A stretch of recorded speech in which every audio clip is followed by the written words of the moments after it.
Hello guys, welcome back to literature information. उम्मीद करती हूँ आप लोग खैरियत से होंगे। आज के लेक्चर में हम लोग डिस्कशन करने वाले हैं टेड ह्यूज़ पर। टेड ह्यूज़ के बारे में हम लोग आगे डिस्कस कर चुके हैं। इनकी हम लोगों ने पोइम्स के ऊपर डिस्कशन की, उनके ऊपर हम लोगों ने क्रिटिकल एनालिसिस किया, और डैट मॉर्निंग और द थॉट फॉक्स, हम लोग ये दो पोइम्स इनकी पढ़ चुके हैं। और आज के लेक्चर में मैं आप लोगों को बताने वाली हूँ इनकी बायोग्राफी के बारे में, थोड़ा सा इनकी पोइम्स के बारे में देखेंगे, इम्पोर्टेंट क्वेश्चंस के बारे में देखेंगे, एमसीक्यूज़ के बारे में देखेंगे, और दैट फॉक्स के बारे में मैं आप लोगों को डिटेल में बताऊंगी। हर चीज़ उसके बारे में बताऊंगी कि उसमें लिटरेरी डिवाइसेस कौन से यूज़ हुए और उसकी सेटिंग क्या थी। और वैसे तो क्रिटिकल एनालिसिस हम लोग कर चुके हैं, लेकिन आज मैं आप लोगों को दिखाऊंगी एमसीक्यूज़ उसके कौन से इम्पोर्टेंट हैं और कहाँ कहाँ इम्पोर्टेंट क्वेश्चंस हैं उसके अंदर, थीम्स वगैरह देखेंगे। उसके अलावा दैट मॉर्निंग जो है पोइम इनकी, उसके अंदर हम लोग देखेंगे कि कौन कौन से लिटरेरी डिवाइसेस यूज़ हुए। ठीक है, तो आज के लेक्चर में हम लोग ये की पॉइंट्स देखेंगे और ये चीज़ें हम डिस्कस करेंगे।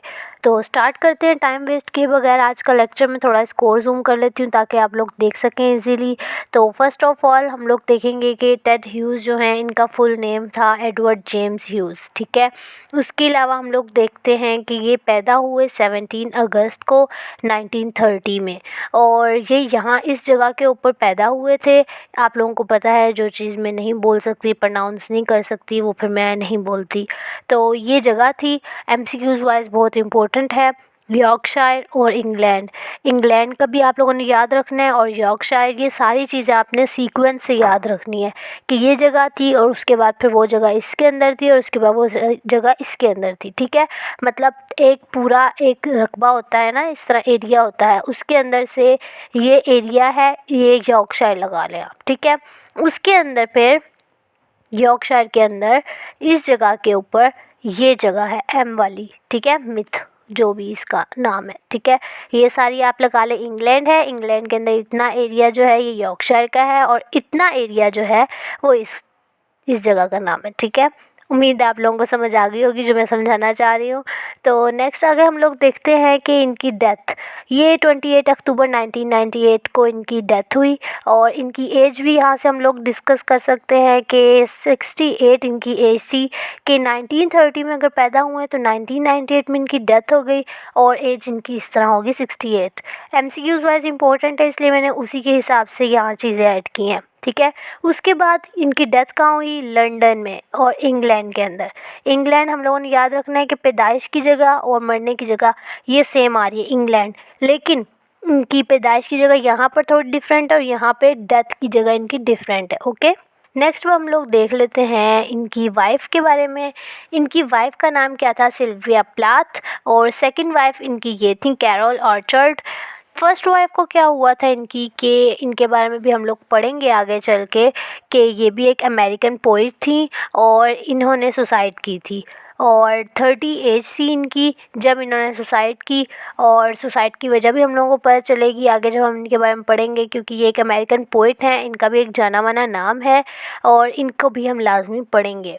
तो अभी आप लोगों के लिए बस इतना जानना ज़रूरी है कि इनकी वाइफ थी सिल्विया प्लाथ, जो फर्स्ट वाइफ थी। ठीक है, और उनसे इनकी शादी हुई थी, ये अमेरिकन पोइट थी, और 1956 के अंदर इनकी शादी हुई थी, और इन्होंने सुसाइड की थी 1963 के अंदर, और एज इनकी क्या थी? 30। और आप लोगों ने यहाँ से ये भी याद रखना है कि 1956 में अगर शादी हुई थी और 1963 तक, सुसाइड से पहले तक ये इनके साथ थी, तो इनकी मैरिज कितने टाइम तक रही। ठीक है, ये आप लोगों ने मुझे खुद कमेंट्स में बताना है, क्योंकि हम लोगों ने काफ़ी चीज़ें डिस्कस करनी है। मैं ज़्यादा डिटेल में नहीं जाऊँगी, फिर लेक्चर लंबा हो जाएगा। ठीक है, और उसके बाद देखते हैं कि सेकंड वाइफ जो थी इनकी, उनसे इनकी शादी हुई 1970 को।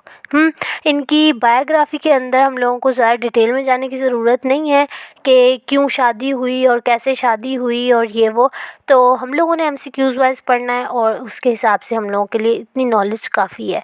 आगे हम लोग देख लेते हैं इनके बच्चों के बारे में। 3 बच्चे थे इनके, फ्रेडा ह्यूज़, निकोलस ह्यूज़ और अलेक्जेंडर वेवेल। ठीक है, ये इनके बच्चे थे। उसके बाद इनकी ऑक्यूपेशन क्या थी, मतलब इनका करियर, इनका वर्क और ये क्या क्या करते थे। तो मेन इनका यही आ रहा है कि ये पोएट थे, प्ले राइट थे और राइटर थे। नेक्स्ट टेड ह्यूज के बारे में हम लोग देख लेते हैं, इनकी कॉज ऑफ डेथ क्या थी। कॉज ऑफ डेथ इनकी थी हार्ट अटैक। सिंपली इनको हार्ट अटैक हुआ था और ये एक इनका हार्ट अटैक की रीज़न जो थी, हार्ट अटैक ही कहते हैं इसको भी, और ये इनकी कॉज ऑफ डेथ बनी थी। तो ये भी आप लोगों ने याद रखना है, एमसीक्यूज़ वाइज बहुत इम्पोर्टेंट है। नेक्स्ट इनके फादर और इनकी मदर के बारे में थोड़ा सा देख लेते हैं। इनके फादर का नाम था विलियम हेनरी ह्यूज़ और इनकी मदर थी एडिथ फेरर। ठीक है, उसके बाद इनके नोटेबल वर्क्स देख लेते हैं। यहाँ तक हम लोगों ने डिस्कस कर ली इनकी बायोग्राफी। आगे से अब हम लोग इनके करियर, इनका वर्क और इनकी पोएम्स के बारे में डिस्कस करने लगे हैं। उम्मीद है आप लोगों को समझ आई होगी कि इनके बच्चे, इनके माँ बाप और इनके रहने की जगह, इनकी ऑक्यूपेशन, सब कुछ आप लोगों को क्लियर हो चुका है और इनकी शादी के बारे में। ठीक है, नेक्स्ट अब हम लोग देखते हैं इनके नोटेबल वर्क्स क्या क्या थे। वैसे तो इनके हम लोगों को बहुत ही कारनामे दिखते हैं और हम लोगों को पता है कि ये चाइल्ड पोएट थे और एनिमल पोएट थे, लेकिन जो इनके मशहूर वर्क थे, जिस तरह पोएम्स उनकी यहाँ मेंशन है, ये इनके मशहूर कुछ वर्क्स थे और ये एमसीक्यूज़ वाइज भी आप लोगों से पूछे जा सकते हैं, इसलिए ये इंपॉर्टेंट वर्क्स आप लोगों ने याद रखने हैं। अगर आप लोग पेपर पॉइंट ऑफ व्यू से भी करेंगे कि आप लोगों ने कोई उनके बारे में कोई क्वेश्चन इस तरह का आ जाता है, तो उसके अंदर आप लोग ये ऐड कर सकते हैं। थोड़ी बहुत आप लोगों को इनके बारे में भी नॉलेज होनी चाहिए। आप लोग देख सकते हैं इनको भी और इनकी स्टोरी भी पता कर सकते हैं कि इसके अंदर क्या है। वैसे तो ये एनिमल पोएट थे, ज़्यादा एनिमल के बारे में ही लिखते थे और आप लोगों को दिख रहा होगा कि ये देखें, the thought fox, snowdrop, pike, view of a pig, hawk roosting, crow's first lesson, the blue flannel suit, ये इसके अंदर ज़्यादातर आप लोगों को इसी तरह के इमेज दिख रहे होंगे कि ये एनिमल्स के बारे में ज़्यादा बात करते हैं। तो ये आप लोगों ने याद रखना है इनकी राइटिंग के बारे में। ठीक है, नेक्स्ट आगे हम लोग देखते हैं इनके और वर्क्स कौन कौन से थे। कि he also tried his hands on prose, plays and short stories. के पोइम्स के अलावा इन्होंने प्रोज भी लिखा, प्लेज भी लिखी और शॉर्ट स्टोरीज़ भी लिखी। क्योंकि हम लोग अभी हम पोइम्स के बारे में पढ़ रहे हैं, तो हम लोगों ने पोइम्स के बारे में आपको बताया। तो वैसे प्रोज और प्लेज और शॉर्ट स्टोरीज़ जो इनकी मशहूर हैं, उनके बारे में भी आप लोग रेफरेंसेस ऐड करना चाहे तो कर सकते हैं। उसके अलावा इनका पोइटिक वर्क के अंदर क्या है, लास्ट पोइटिक वर्क क्या था, बर्थडे लेटर्स। 1998 के अंदर हम लोगों को पता है इनकी डेथ हुई थी और 1998 में इन्होंने ये लिखा था। उसके अंदर इन्होंने क्या बताया कि he explored his relationship with Sylvia Plath. ये हम लोग बहुत से राइटर्स के अंदर देखेंगे कि वो अपनी राइटिंग के अंदर अपनी पर्सनल लाइफ लाजमी ऐड करते हैं। या तो वो ऑटोबायोग्राफिकल होती है या वो रिलेशनशिप लिखते हैं अपने फादर के साथ, अपनी वाइफ के साथ, अपने बच्चों के साथ। ये आप लोगों को बहुत देखने को मिलेगा लिटरेचर के अंदर। तो इसके अंदर भी हम लोगों को दिख रहा है, ये भी आपका एमसीक्यूज़ वाइज इम्पोर्टेंट हो सकता है कि इनका मरने से पहले, इनकी डेथ से पहले एक 1998 के अंदर इनकी डेथ हुई थी। 1998 में इन्होंने ऐसा कौन सा वर्क पब्लिश करवाया था जिसमें उन्होंने अपनी वाइफ के साथ इनका रिलेशनशिप था, जिस वर्क के अंदर उन्होंने अपनी वाइफ के साथ रिलेशनशिप के बारे में बात की थी। तो अब हम लोग इसको इस हिसाब से भी देख सकते हैं, इस हिसाब से भी देख सकते हैं कि फ़र्स्ट वाइफ जो थी इनकी सिल्विया प्लैथ, क्योंकि वही जाना माना नाम था, तो उनके बारे में भी पूछा जा सकता है कि उनका ऐसा कौन सा वर्क था जिसके अंदर उन्होंने अपनी वाइफ के साथ स्टोरी भी बताई है अपने रिलेशनशिप के बारे में। तो ये इस तरह आप लोगों के इम्पोर्टेंट हो सकता है, इसको भी याद रखिएगा। नेक्स्ट मैंने आप लोगों को आगे ही बताया था कि टेड ह्यूज़ जो है ये एनिमल पोइट या चिल्ड्रन पोइट इसके नाम से मशहूर है, क्योंकि इनकी ज़्यादातर पोइट्री इसी तरह की होती है कि इन्होंने एनिमल्स के बारे में लिखा हुआ होता है या बच्चों के लिए लिखा हुआ होता है। हम लोगों के भी हाँ इस तरह के पोइट्स हैं, हम लोगों के कौमी शायर जो होते हैं वो इस तरह की पोइट्री करते हैं, या तो वो बच्चों में बहुत ज़्यादा मशहूर होती है, छोटे बच्चों के सिलेबस के अंदर शामिल होती है, या बच्चों को एंटरटेन करने के लिए, या इस तरह की पोइम्स। तो इसी तरह ये भी थे। नेक्स्ट अब हम लोग देख लेते हैं इनकी थीम्स के बारे में। इनकी थीम्स हम लोगों को इनके वर्क के अंदर जो इम्पोर्टेंट थीम्स मिलती हैं वो सबसे पहले हम लोगों को नेचर दिखती है। अब इन्होंने नेचर के अंदर एनिमल्स के बारे में सबसे पहले बात की है, उसके बाद नेचुरल एलिमेंट्स बहुत ज़्यादा यूज़ किए हैं। थॉट फॉक्स अगर आप लोगों ने पढ़ी हो, उसके अंदर आप लोगों ने देखा होगा कि एक लोमड़ी के बारे में वो बात कर रहे हैं और आसपास उनके जंगल है और वो काफ़ी ज़्यादा इमेजरी ऐसी यूज़ कर रहे हैं जो बहुत ज़्यादा नेचुरल एलिमेंट्स शो करवा रही है। ठीक है। तो ये चीज़ आपको इनके वर्क्स के अंदर कॉमन मिलेगी कि नेचर है, रिलीजन है, फैमिली रिलेशनशिप्स हैं, मोरालिटी है, लव एंड रोमांस है, ये सारी चीज़ें जो हैं इनके वर्क के अंदर कॉमन है। तो इनकी जो बेसिकली इम्पोर्टेंट थीम्स हम लोगों को दिख रही हैं वो ये सारी हैं जो इन्होंने अपने वर्क्स के अंदर बताया है। जैसे अभी मैंने आपको बताया कि रिलेशनशिप इन्होंने बताया अपनी वाइफ के साथ, तो ये फैमिली रिलेशनशिप्स भी हम लोगों को दिखेंगे, मोरालिटी दिखेगी, मतलब कोई ना कोई हम लोगों को लाजमी एक लेसन देकर जाएंगे।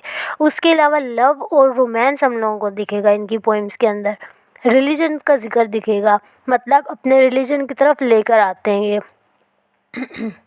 उसके अलावा हम लोगों को नेचर दिखेगी, ये मैंने आप लोगों को बताया कि कैसे नेचर दिखेगी। उसके अलावा हम लोगों को क्या दिखेगा कि इनकी पोइम जो है वो हमेशा फ़िलॉसॉफ़िकल और सिंबॉलिक हम लोगों को जेस्चर दे रही होगी, या इस तरह की चीज़ें उसके अंदर डिपिक्ट की गई होंगी, ठीक है।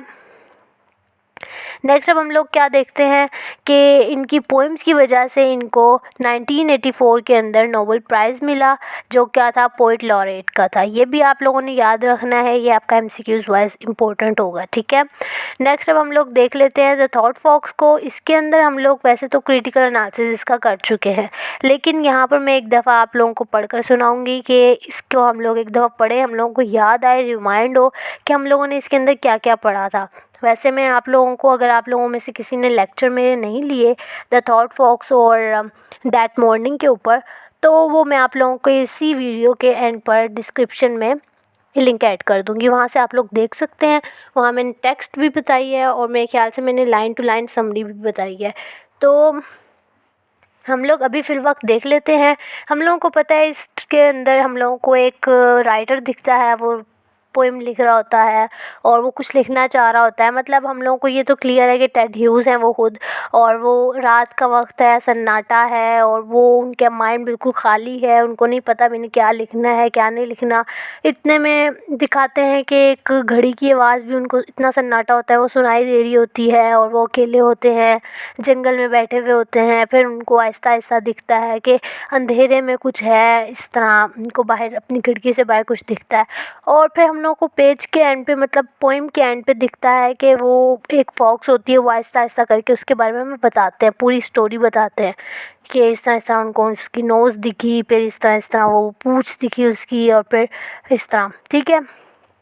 तो उसकी आइज़ भी बताई, फिर ये वो, तो उसके बाद फिर एंड पे दिखाते हैं कि सब कुछ वही था और एंड पे पेज फुल था, वही क्लॉक की टिक टिक थी और वही इसी तरह आसमान पर तारे थे और ये वो, ठीक है। इस तरह करके ये इन्होंने स्टोरी अपनी ख़त्म कर दी पोएम की।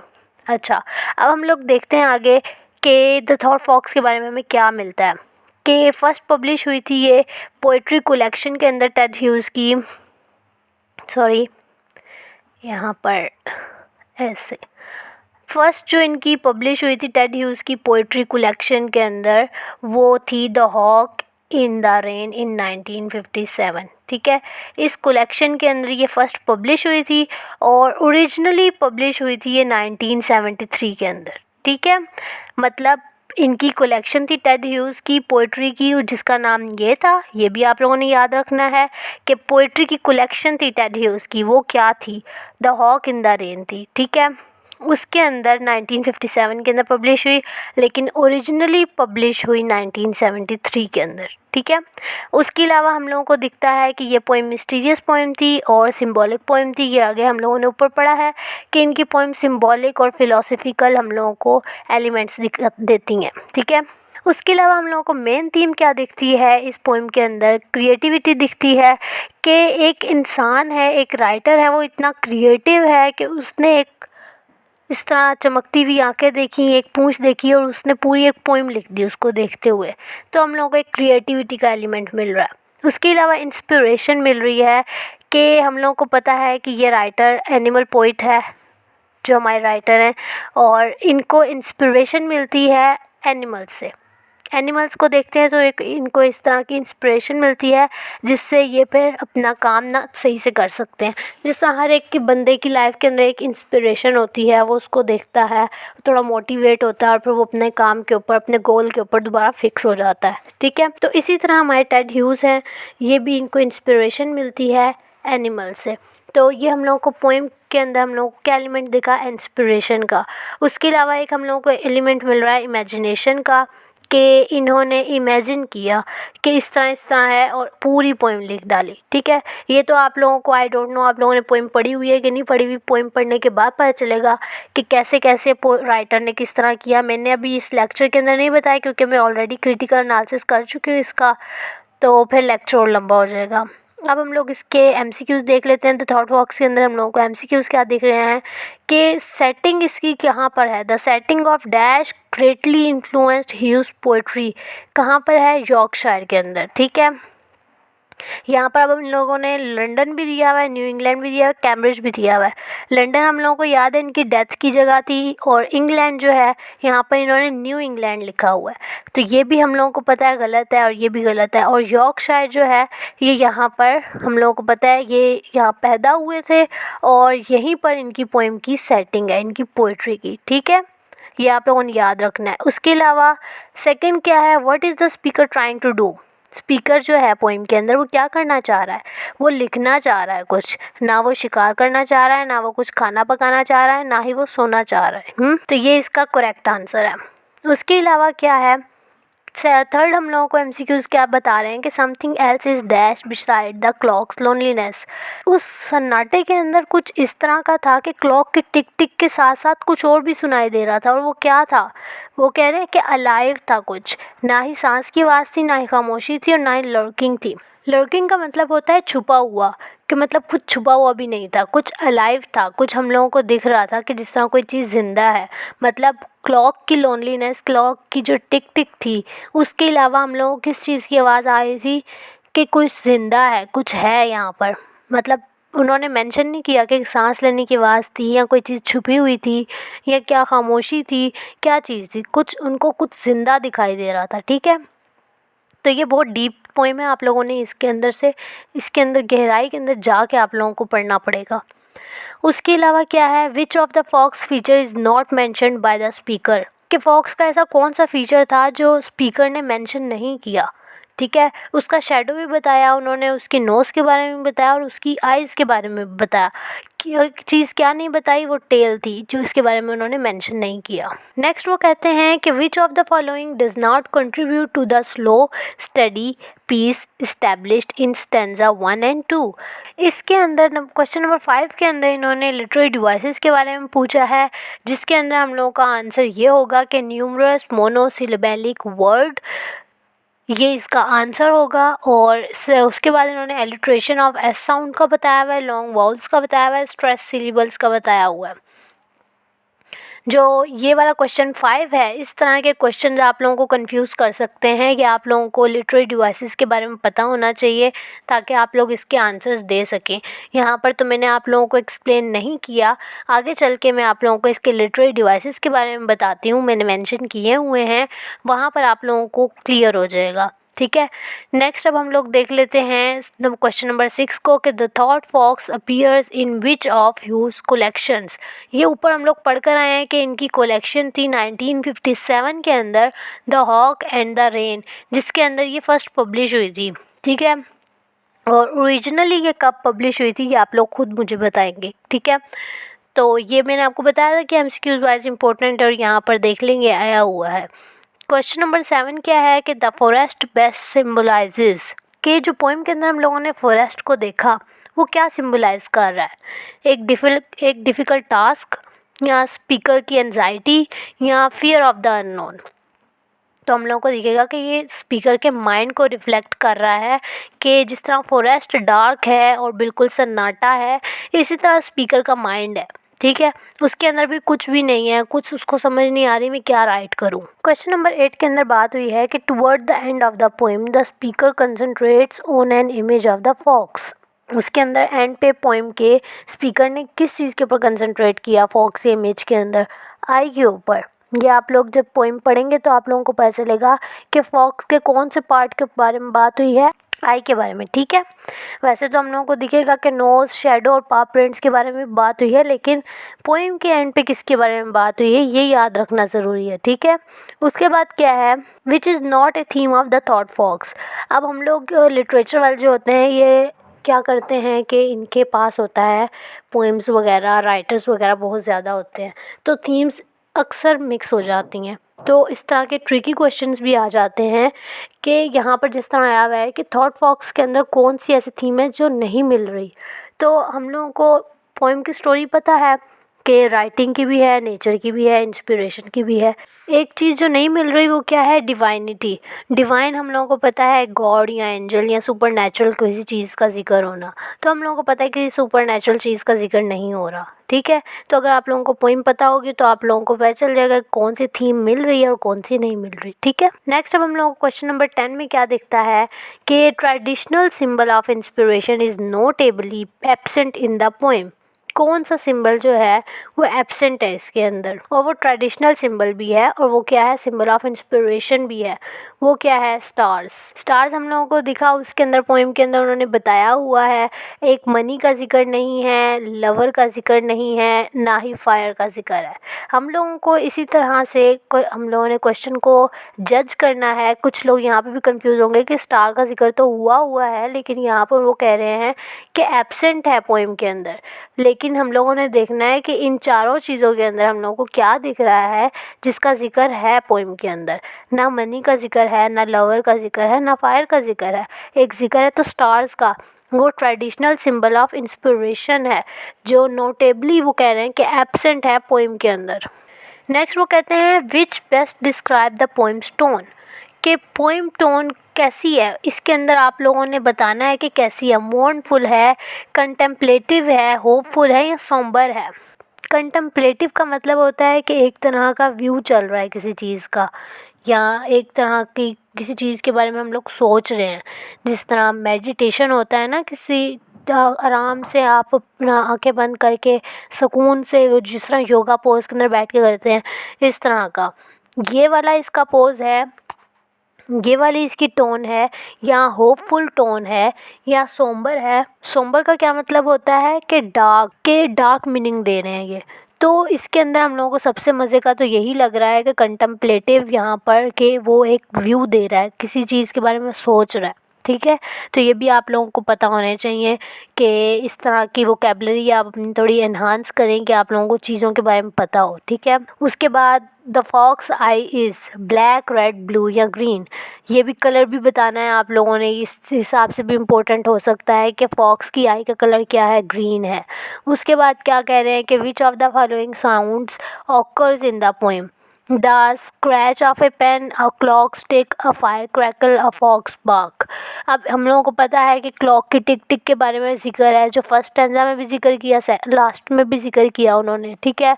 तो ये भी हम लोगों को पता है। उसके बाद वो क्या कहते हैं? The fox does not sniff a tree branch, step carefully through the snow, pause next to a step, approach the house.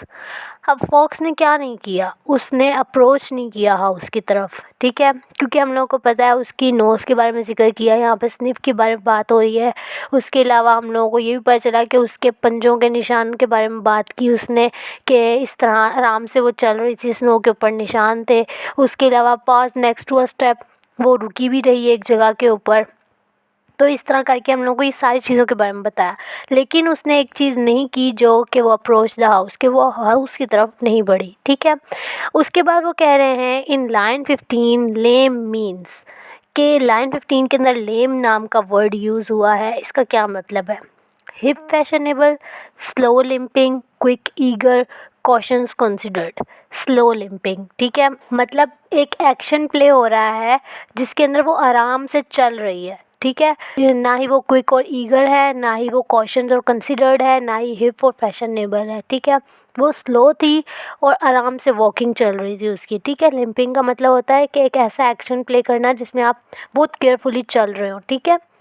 Next यहाँ पर देखें, यहाँ पर आप ग्रामर आ रही है कि which adjective is not use to describe the fox or parts of the fox.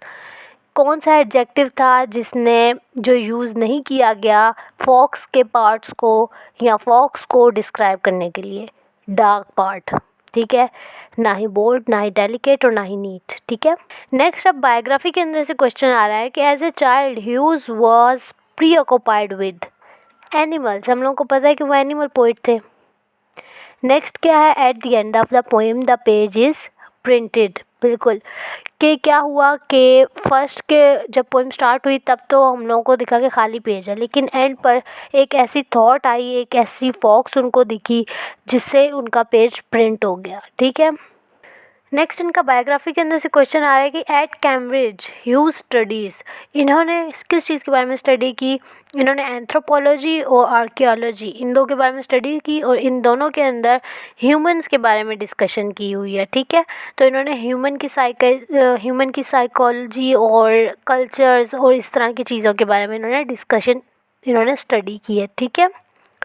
Next क्या है कि Ted Hughes switched his field of study eight Cambridge after he had a startling dream, कि एक dream के बाद उन्होंने अपनी study जो थी अपनी फील्ड जो थी वो चेंज कर ली थी, ठीक है। नेक्स्ट क्या है कि I dash this midnight moments forest, ये पोइम की लाइन है कि क्या है, इन्होंने इमेजिन किया मिडनाइट थी और मोमेंट क्या थी, फॉरेस्ट की थी, ठीक है। ये लाइन है पोइम की। उसके बाद क्या है, what figure did you see in a dream, इन्होंने अपनी ड्रीम के अंदर क्या देखा, एक टॉकिंग फॉक्स को देखा, a man with a fox head देखा, fox wandering in the snow देखा, a man's head on a fox body ये देखा। तो यहाँ हम लोगों को पता चलेगा कि इन्होंने एक हेड देखा फॉक्स का जो मैन की बॉडी के ऊपर था, ठीक है। तो उस ड्रीम के बाद इन्होंने अपनी फील्ड जो थी वो चेंज कर ली थी। तो ये इतने ज़्यादा इंस्पायर थे एनिमल्स से कि इनको फिर ऐसे ख्वाब आने लग गए थे। ये हम लोगों को इनकी बायोग्राफी जब हम डिटेल में पढ़ेंगे तो पता चलेगा, ठीक है। अच्छा, नेक्स्ट क्या है, it enters the dark dash of the head hole, ठीक है। ये यहाँ पर क्या है, पोइम की लाइन है। नेक्स्ट वो पूछ रहे हैं genre of the thought fox is modern poetry and, अब मॉडर्न पोइट्री तो थी थॉट फॉक्स, उसके अलावा यहाँ पर हम लोगों को इन चीज़ों के बारे में पता चलना होना चाहिए कि सोनेट क्या होता है, यूलॉजी क्या होता है, ब्लेजन क्या होता है। जो यहाँ पर हम लोगों का ऑप्शन है, इसका मतलब है कि एक मेडिटेशन टाइप एक थॉट है या एक व्यू चल रहा है, तो ये जॉनरा इसका थॉट फॉक्स का जो है वो इसके अंदर फॉल कर रहा है, आर्स पोइटिकिया के अंदर।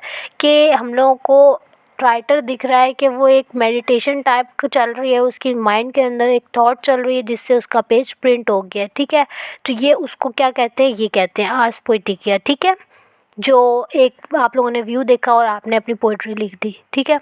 नेक्स्ट क्या है, the poem's climax occurs when the hot stink of fox enters the speaker's head, के स्पीकर के हेड के अंदर मतलब माइंड के अंदर एक इस तरह की hot stink of fox enter हुई, एक थॉट एंटर हुई पोएम के क्लाइमैक्स के वक्त, ठीक है। नेक्स्ट क्या है, अब हम लोग देख लेते हैं लिटरेरी डिवाइसेस कौन कौन से यूज़ हुए हैं थॉट फॉक्स के अंदर। First of all speaker, narrator या पॉइंट ऑफ व्यू हम लोगों को दिखेगा फर्स्ट पर्सन स्पीकर, कि कोई तीसरा बंदा या दूसरा बंदा आके हम लोगों को नहीं बता रहा, खुद राइटर है वही बता रहा है हम लोगों को सब कुछ। नेक्स्ट हम लोगों को दिखेगा कि फॉर्म एंड मीटर क्या है, कि 6 स्टेंजाज ऑफ 4 लाइन ईच, के 6 स्टेंजाज हैं और हर स्टेंजा की 4 लाइन्स हैं और कोई राइम स्कीम नहीं है, ठीक है। मेटाफोर और सिमिली हम लोगों को दिखेगा यहाँ पर, cold delicately as a dark snow, a fox nose touches twig leaf, एक यहाँ पर है। यहाँ पर इस लाइन के अंदर हम लोगों को मेटाफोर और सिमिली दिख रही है, वो कैसे कि the speaker compares the manner in which the fox inspects a tree branch to the delicate snow, ठीक है। नेक्स्ट अगर हम लोगों को क्या दिख रहा है, एन आई ये लाइन है, और coming about its own business till with a sudden sharp hot stink of fox it enters the dark hole of the head। यहाँ पे क्या है कि the speaker compare the fox specifically the fox eye to the sudden shock of an idea, ठीक है। यहाँ पर भी कंपेयर किससे किया है, sudden shock of an idea। यहाँ पर हम लोगों ने भी ऊपर एमसीक्यूज में बात की कि क्लाइमैक्स सीन जो आया पोएम का वो ये था, और यहाँ पर उन्होंने उसकी आई को किससे उन्होंने कंपेयर किया है, एक आइडिया से जो माइंड के अंदर आया राइटर के। नेक्स्ट क्या है, एलिट्रेशन और assonance, I imagine this midnight moments forest, यहाँ पे हम लोगों को रेपिटेशन दिख रही है एम साउंड की, मिडनाइट और मोमेंट, ठीक है। नेक्स्ट क्या है, something else is alive beside the clocks loneliness, यहाँ पर अब देखें else beside clocks loneliness, S sound की रिपीटेशन मिल रही है हम लोगों को। नेक्स्ट क्या है, दो डीपर विद इन डार्कनेस, यहाँ पर हम लोगों को डी साउंड की रिपीटेशन दिख रही है, डीपर डार्कनेस, ठीक है। इस तरह के स्मॉल से आप लोगों को लिटरेरी डिवाइसेस को ढूंढने पड़ेंगे। उसके अलावा क्या है, sets need prints into the snow, यहाँ पर रेपिटेशन ऑफ एस भी दिख रही है और टी भी दिख रही है। उसके बाद क्या दिख रहा है कि of a body that is bold to come, यहाँ पर रेपिटेशन हम लोगों को ओ की, बी की और डी की दिख रही है, ठीक है। नेक्स्ट कहाँ पे हम लोग क्या दिख रहा है कि till with a sudden sharp hot stink of fox, के टी की और एस की रेपिटेशन मिल रही है। यहाँ पर तो मैंने मेंशन कर दिया है लाइंस वगैरह को कि कहाँ पर कौन सा वर्ड रिपीट हो रहा है, तो वैसे आप लोग खुद भी इसी तरह बाकी पोएम्स के अंदर कर सकते हैं, ठीक है। आयरनी क्या दिख रही है हम लोगों को कि द थॉट फॉक्स जो है ironically is inspired by the speakers lake of inspiration, कि एक आयरनी है, एक तंज है लेक ऑफ इंस्पिरेशन की स्पीकर के लिए, ठीक है। आयरॉनिकली क्या है, is inspired by the speakers lake of inspiration, के ये किससे इंस्पायर है, स्पीकर की लेक ऑफ इंस्पिरेशन से, ठीक है। ये आयरनी है। ऊपर हम लोगों ने एमसीक्यूज़ के अंदर देखा कि जॉनरा इसका मॉडर्न पोइट्री और आर्ट्स पोइटिक क्या है। मॉडर्न पोइट्री तो हम लोग समझ लेते हैं, आर्ट्स पोइटिका का मैंने बारे में आप लोगों को बताया कि एक ऐसा व्यू या एक मेडिटेशन या एक ऐसी थॉट आप लोगों के माइंड में चल रही हो जिससे आप लोगों का पूरा पोइट्री के अंदर या कुछ भी आप लिख रहे हैं उसके अंदर इंस्पिरेशन मिले और आप पूरा वो लिख दें, ठीक है। एक क्रिएटिव वर्क आप लोग खुद से इमेजिन करके एक्सप्लोर कर दें। नेक्स्ट हम लोगों को सेटिंग क्या दिखी कि एक फॉरेस्ट है और फॉरेस्ट के अंदर एक घर है और इस तरह करके हम लोगों को सेटिंग दिख रही है कि a home near the forest, ठीक है। नेक्स्ट हम लोगों को टोन कैसी दिख रही है, पेंसिव और लोनली। हम लोग को दिखेगा कि जो राइटर है वो बिल्कुल अकेला बैठा हुआ है और कोई आसपास कोई शोर शराबा वगैरह नहीं है और बस वो कुछ सोच रहा है, ठीक है। प्रोटैगनिस्ट और एंटागनिस्ट, आप लोगों को इसके बारे में तो पता होगा कि प्रोटैगनिस्ट हीरो को कहते हैं, एंटागनिस्ट विलन को कहते हैं। तो the speaker is the protagonist और writer's block is the antagonist. तो यहाँ पर हम लोगों को हीरो और विलन के बारे में भी बता दिया उन्होंने, यहाँ पे डीप के अंदर मेन चीज़ें ऐड की हुई हैं। उसके अलावा मेजर कन्फ्लिक्ट हम लोगों को क्या दिखता है, the major conflict lies between the speaker and himself और the absence of inspiration. Conflict क्या होता है कि आपका दिल कुछ कह रहा है, दिमाग कुछ कह रहा है, आप लोगों को समझ नहीं आ रही किधर जाना है, ठीक है। तो मेजर कन्फ्लिक्ट हम लोगों को क्या दिख रहा है कि स्पीकर जो है वो अपने अंदर ही उलझा हुआ है और एब्सेंस ऑफ इंस्पिरेशन को भी हम लोग कह सकते हैं कि ये मेजर कन्फ्लिक्ट है उसका। क्लाइमैक्स हम लोगों को क्या दिखता है और कहाँ दिखता है कि the poem's climax occur in line 25 and 26 when an idea strikes the speaker with a sudden sharp hot stink of fox, ठीक है। फॉरशैडोइंग हम लोगों को कहाँ दिखती है, फर्स्ट टू स्टेंजा के अंदर the speaker foreshadows the introduction of a significant figure और image when he feels that something else is alive and more near on the dark lonely night. Foreshadow का मतलब होता है कि आप लोग किसी आने वाले फ्यूचर के बारे में कोई कुछ काम करने वाले हैं या कोई सिग्नल दें एक तरह का किसी चीज़ के बारे में कि ये काम होना है या ये काम करना है। और यहाँ पर हम लोगों को फर्स्ट टू स्टेंजास के अंदर दिख रहा है कि राइटर जो है वो लिखने के लिए बैठा है और इसको एक सिग्नल आया है। फर्स्ट टू स्टेंजा के अंदर हम लोगों को दिखेगा एक इमेज आया है, ठीक है। तो आप लोगों के क्वेश्चन आ सकता है कि फॉरशैडोइंग कहाँ दिखती है द थॉट बॉक्स के अंदर, तो फर्स्ट टू स्टेंजास के अंदर दिखती है जहाँ पर उसको सिग्नल आता है, एक इमेज क्रिएट होता है और वो क्या होता है कि समथिंग एल्स इज़ अलाइव और मोर नियर। ये वर्ड्स से जो वो सिग्नल दे रहे थे हम लोगों को कि आगे जो है कुछ है, कोई सिग्नल हम लोगों को कोई चीज़ किसी चीज़ के बारे में देख रहा है, ठीक है। एल्यूजन हम लोगों को कहाँ दिखती है कि लाइन 5 के अंदर when the speaker mention that he sees no star through his window could be an allusion to poems and poetic sequence that begin with an invocation or a call to a poetic muse for inspiration, often allegorized as a star. An example of this could be Philip Sidney's Astrophil and Stella. The poem's setting also echoes the work of romantic poet Samuel Taylor Coleridge, whose speakers often find themselves alone in the middle of the night, inspired by a dream or late night idea to stay up and write. यहाँ पर हम लोगों को एल्यूजन simply stars की दिख रही है कि स्टार्स का जिक्र भी है लेकिन मेंशन भी किया हुआ है और है भी नहीं। तो यहाँ पे उन्होंने एग्जांपल दिया दो पोइट्स की कि वो भी मिडनाइट के अंदर रात को देर तक जागते थे और उनको एक इंस्पिरेशन मिलती थी, वो लिखते थे बैठ के रात के वक्त इस तरह करके, ठीक है। नेक्स्ट हम लोग के पास मेटोनमी एंड सिनेक्डोकी आ रहा है। ये दोनों फिगर्स ऑफ स्पीच हैं कि ये दोनों किस लिए इस्तेमाल होते हैं कि आप एक वर्ड दें और उससे आप रिप्रेजेंट कर दें किसी और चीज़ को। तो यहाँ पर हम लोग को मेटोनमी दिखेगी कि टू आइज़ जो हैं, ये यहाँ पर पूरे लाइंस मेंशन है। Two eyes serves a movement that now and now sets neat print into the snow. ये टू आइज हम लोगों को सिम्बलाइज करवा रही हैं फॉक्स के बारे में। तो ये function as metonymy for the fox, ठीक है। ये भी इंपॉर्टेंट है और एमसीक्यूज वाइज भी पूछा जा सकता है। हाइपरबोल हमेशा यूज़ होती है एग्जैजरेशन के लिए। तो यहाँ पर हम लोगों को कहाँ पे पोइम के अंदर एग्जैजरेशन दिखेगी कि an eye a widening deepening greenness brilliantly concentratedly the speaker zoom in on the fox eye. यहाँ पे बहुत ज़्यादा एग्जैजरेशन हो रही है कि फॉक्स इतनी दूर खड़ी हुई है, वो पूरी दिख भी नहीं रही, फिर भी स्पीकर ने उसकी आइज़ के अंदर को जूम करके देख लिया कि उसकी आइज़ जो हैं ग्रीन कलर की हैं। तो exaggerating its image to emphasize the poetic potency contained in this symbol of vision, perspective and inspiration, ठीक है। अनोमोटोपिया हम लोगों को कहाँ पे दिखेगा? क्लॉक की टिक टिक के अंदर, ठीक है। कि किसी चीज़ के इस तरह की आवाज़ें आना, जिस तरह कोई बी है उसकी आवाज़ आना बुज़ की, इस तरह करके, तो ये होता है अनोमोटोपिया। और the sound of the clocks take contrast the poem silence and emphasize the speaker's loneliness. यहाँ पर ये क्लॉक की टिक टिक जो है, ये हम लोगों को ये सिम्बलाइज़ करवा रही है कि बहुत ज़्यादा खामोशी है।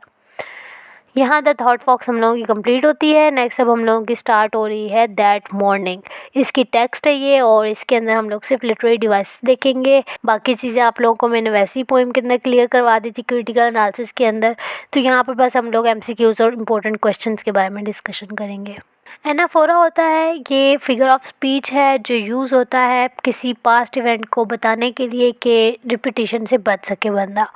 तो यहाँ पर एनाफोरा हम लोगों को पता है, इस पोइम के अंदर दो बियर्स और फिशेस की बात हुई है और दो बंदों की बात हुई है। एक बेटा है और एक बाप है जो दरिया के किनारे गए हैं और मछलियों को देख रहे हैं कि वो किस तरीके से आज़ाद घूम रही हैं, और फिर उनको नहीं पता उनके सर के ऊपर मौत मंडला रही है, लेकिन वो फिर भी खुश हैं। उनको पता है कि हम लोगों ने मर जाना है, लेकिन फिर वो डर के अपनी छुप के नहीं बैठी हुई, बल्कि अपनी लाइफ को एंजॉय कर रही हैं। तो इस पोएम के अंदर हम लोगों को ये दिखा। और एनाफोरा हम लोगों को कहाँ पर दिखा कि so we found the end of our journey, so we stood alive in the river of light. यहाँ पे एनाफोरा दिखा। और एलिट्रेशन हम लोगों को इन जगहों के ऊपर दिखी कि we were so study space. ये जो रेपिटिशन हो रही है वर्ड्स की, ये मैंने सिर्फ वर्ड्स ऐड किए हैं। उसके अलावा सिमिली हम लोगों को कहाँ दिख रही है? West deep in wild salmon swing mist as from the hand of God there the body. कि यहाँ पर उन्होंने गॉड को सिमिली के तौर पर यूज़ किया है कि इसलिए कि जो सैलमन फिशेस हैं, जो फ़िश की उनका नाम था वो ये था कि वो कौन सी नस्ल की कौन सी वो फ़िशेस थी, तो उनको उन्होंने किस तरीके से उनकी जिस तरीके से वो घूम फिर रही थी और एंजॉय कर रही थी, तो यहाँ पर उन्होंने सिमिली यूज़ की कि किस तरीके से वो इसलिए एंजॉय कर रही थी जिस तरह खुदा की रहमत उनके ऊपर बरस रही थी, ठीक है। तो as from the hand of God there the body, ठीक है। यहाँ पर इन लाइंस के अंदर हम लोगों को सिमिली दिख रही है। उसके बाद क्या है? इंजैममेंट है। इंजैममेंट होता है कि आप एक बात कर रहे हैं और आपने भी बात ख़त्म नहीं की और दूसरी लाइन आपने स्टार्ट कर दी है, मतलब दो लाइन इकट्ठी आपने बोल दी है, तो वो इंजैममेंट होती है और वो यहाँ हम लोगों को दिख रही है, ठीक है, इन तमाम लाइंस के अंदर। क्योंकि ये स्टोरी सारी हम लोगों को इसी तरह दिखेगी कि यहाँ पर उन्होंने बात की इस तरीके से कि एक फादर सन है, वो गए हुए हैं और एक स्टोरी की तरह उन्होंने सुनाई है। और हम लोगों को ये भी दिखेगा कि कहाँ पर उन्होंने किस तरीके से बयान की हर चीज़, जिस तरीके से देखें on their inner map England could add only the सूटी ट्वाइलाइट ऑफ सूथ यॉर्कशायर। यहाँ पर भी हम लोगों को पता चल गया यॉर्कशायर के बारे में बात हो रही है, जिस तरीके से ऑटोबायोग्राफिकल है कि वो हैं और उनके बेटे हैं टेड ह्यूज़ के, ये दोनों गए हैं मछलियाँ पकड़ने और वहाँ पर ये देखते हैं कि मछलियाँ बहुत ज़्यादा खुश हैं। और फिर ये थोड़ी देर बाद देखते हैं वहाँ से दो बियर्स हैं वो उतर कर आते हैं और वो आके खाते हैं मछलियों को, उनका शिकार करते हैं। फिर भी मछलियाँ बहुत खुश होती हैं और वो छुपती नहीं है वो, ठीक है। यहाँ पर ये फिर वही सिमिली आ रही है, as from the hand of God there the body separated golden and imperishable from its doubting thought a spirit beacon lead by power of salmon. ठीक है, अब यहाँ पर आगे हम लोग ओवरऑल कंक्लूड कर लेते हैं टेड ह्यूज के बारे में कि उन्होंने अपनी पोइम्स के बारे में क्या बात की और हम लोगों को क्या चीज़ दिखी, और एक ओवरव्यू हम लोग ले लेते हैं। One of two salmon poems हम लोग कहेंगे इंटैम्पमेंट को, जो पंचुएशन के बगैर होती है और इन चीज़ों को कंटिन्यूटी होती है उनके अंदर। उसके अलावा devotion towards animal rights since childhood, यहाँ पर टेड ह्यूज के बारे में बात हो रही है कि उनको चाइल्डहुड से ही एनिमल्स के बहुत शौक था। We often used fox as a symbol, ये आप लोगों ने याद रखना है कि फॉक्स को हमेशा एज ए सिंबल यूज़ किया है। उसके बाद क्या बता रहे हैं पोइम के बारे में, this poem elaborate theme of violence through fishes and bears, कि जो भी हम लोगों ने पोइम देखी डेट मॉर्निंग, उसके अंदर थीम ऑफ वायलेंस हम लोगों को दिख रही है फिशेज और बियर्स को देखकर। उसके अलावा क्या दिख रहा है, climatic description is there in starting lines of the poems, के स्टार्टिंग में हम लोगों को पोइम की लाइन्स के अंदर क्लाइमेटिक डिस्क्रिप्शन दिखेगी। उसके अलावा illustration of beautiful image increases charm of the poem, हम लोगों को इलस्ट्रेशन दिखेगी ब्यूटीफुल इमेजेस की। उसके अलावा he uses the word we instead of I everywhere because he was having his son as a companion. ठीक है, ये हम लोगों को इस पोइम के अंदर दिखेगा। उसके अलावा he can not divert his attention toward any other subject due to peaceful imagination, कि वो इतना महू हो गए थे उस व्यू को देख के, वो इधर उधर अपनी अटेंशन नहीं कर सकते थे। उनकी अटेंशन का एक ही मरकज़ था, एक ही जगह उनका फोकस था। उसके अलावा क्या दिख रहा है कि some line shows the superiority of the fishes to everything, कि कुछ लाइंस में हम लोगों को दिख रहा है कि बस फिशेज ही हैं, वही आज़ाद हैं और हर जगह घूम फिर रही हैं, वो बहुत ज़्यादा सुपीरियर हम लोगों को दिखती हैं हर जगह। ठीक है, उसके अलावा क्या है कि ये आयरॉनिक है, वो दिखती तो आज़ाद है लेकिन है नहीं। They also witness a dreadful moment, उसके अलावा वो क्या बताते हैं कि वो विटनेस हैं एक ड्रेडफुल मोमेंट के बारे में, कि उनको पता है कि उनके साथ क्या होना है और उनके साथियों के साथ आगे क्या हो चुका है।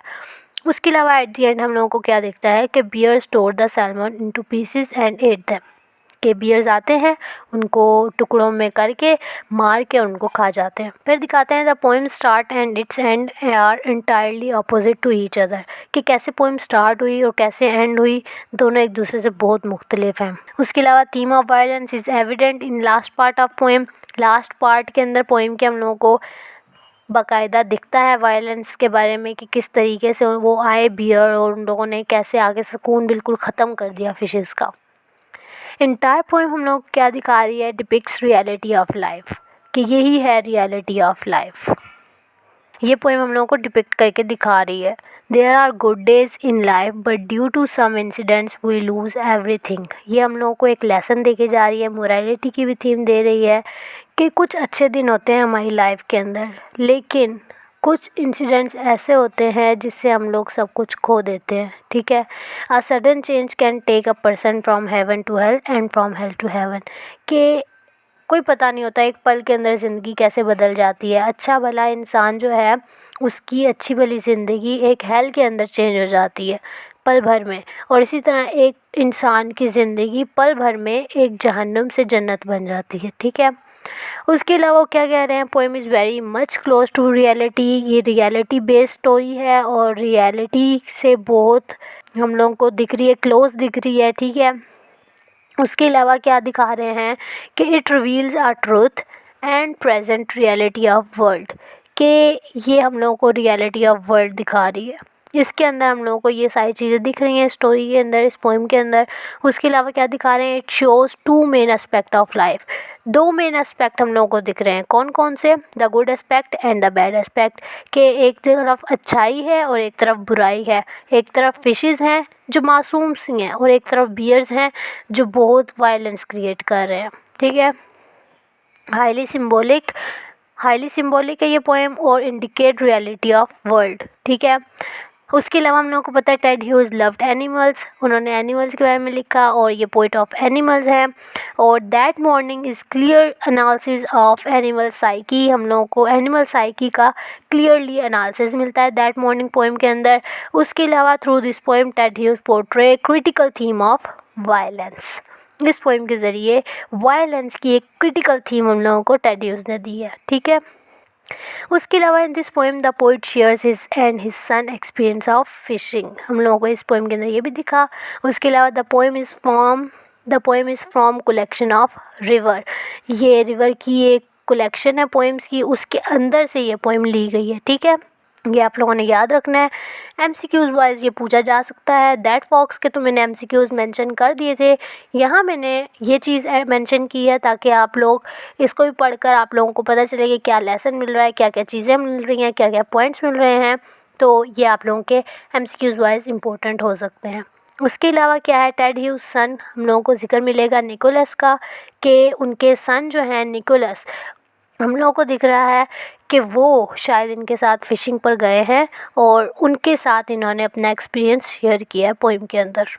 टेड ह्यूज के बारे में मशहूर है कि he spend most of his time with animals in Calder valley.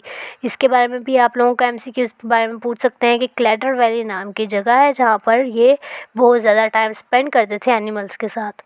The poem shows the brutality of strongers over weakers, ये एक इम्पोर्टेंट पॉइंट दिख रहा है हम लोगों को कि ब्रूटैलिटी हम लोगों को दिखेगी स्ट्रॉन्गर की ओवर वीकर के ऊपर, के स्ट्रॉन्ग पर्सन जो होते हैं वो कैसे वीकर को दबा लेते हैं, या सुपीरियर जो होते हैं वो कैसे इन्फीरियर को दबा लेते हैं, ठीक है। That's all for today, hope so आप लोगों को क्लियर हुआ होगा। आज का लेक्चर काफ़ी लंबा हो चुका है हमारा। वैसे तो मैं ये लेक्चर 2 के अंदर डिवाइड करके आप लोगों को बता सकती थी कि दैट मॉर्निंग का अलग बताती और द थॉट फॉक्स का अलग बताती, लेकिन मैंने कहा आप लोगों को एक ही दफ़ा सारा क्लियर का हो जाएगा। आप लोग एक तरह से कंपेयर कर लेंगे कि हम लोगों ने इसके अंदर क्या देखा और थॉट फॉक्स के अंदर क्या देखा, ठीक है। तो होप सो आप लोगों को क्लियर हुआ होगा। मिलते हैं नेक्स्ट लेक्चर के अंदर। वीडियो पसंद आए तो वीडियो को लाइक कीजिएगा, शेयर कीजिएगा और चैनल को सब्सक्राइब करना मत भूलिएगा। उसके अलावा मैं थॉट फॉक्स का और दैट मॉर्निंग का दोनों का लिंक डिस्क्रिप्शन में ऐड कर दूँगी ताकि आप लोग स्टोरी ईजीली वहाँ से भी सुन सकें और आपको चीज़ें क्लियर हो सकें, ठीक है। अल्लाह हाफिज़।